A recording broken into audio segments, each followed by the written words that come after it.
It's hard to imagine this really, chums, isn't it?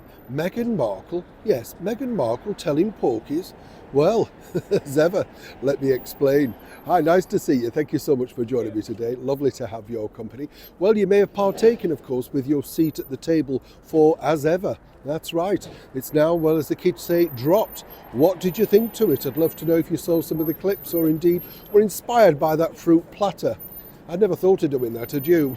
It's just strange, isn't it? By the way, can we all say a very lovely happy birthday to a beautiful lady that I know, the actress Patsy Kensit. I've known her many years now, just a lovely, lovely lady.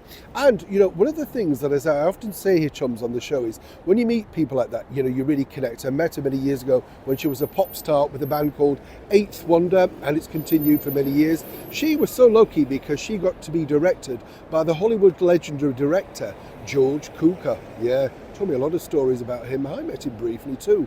Wonderful thing. This is the thing, isn't it, when you build friendships from many years ago. This is a problem, of course, for Meghan Markle, allegedly building friendships from many years ago. Because, as you know, Meghan's recently decided to reveal all once again to the, well, it's hardly a glittering tabloid, is it? It's People magazine. And when you think about it, she's gone from Voices for Change on the front cover of Vogue, being the very first royal guest editor of the Condé Nast magazine, to this, the tabloids that apparently they don't have in America. A contradiction at every single corner, as we now all know, with Meghan Markle.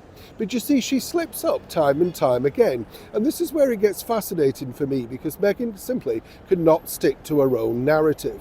Right? It's so easy to be able to say, well, hang on, let's just look into that. During the conversation, you see, Meghan basically claims that, you know, she was so glad to be doing what she's done before and returning back to her roots. So you're quite glad to give up all the glitz, the glamour, the titles, the security, everything, and simply go back to this, a Pilates class. Now, we're supposed to believe that Meghan Markle rocked up unannounced to a Pilates class with 40 people in the room with no forewarning, no security. No. She just was trolling back there with a mat because, you know, it's what she'd done before, it's what she'd missed.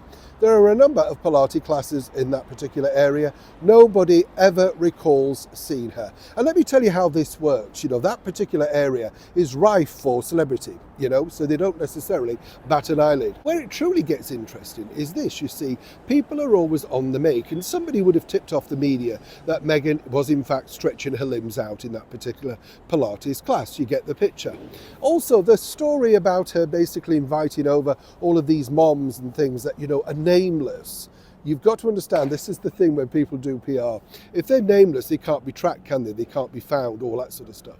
So again, one suspects that this is, well, shall we say, creative writing. The person that's putting this together for People magazine submitted all the questions in advance, and they had to stick to those questions. I don't care what they say, this is not an exclusive, this is a PR puff for Meghan.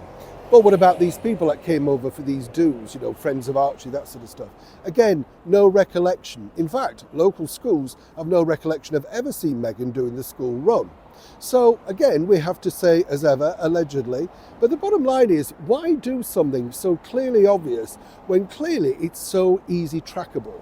And if you were going to go to a Pilates class, you've got endless rooms in your house. If you wanted to continue going down that particular route, why would you go to something like that when you have so much space, a massive, nice, gorgeous outdoor garden that you could invite people to?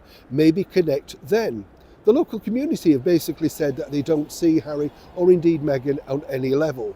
So I think this is going to further alienate them if they thought they were suddenly becoming fast friends with individuals. But either way, the roadshow of lies seemingly just moves on. Neil Sean in the very heart of London.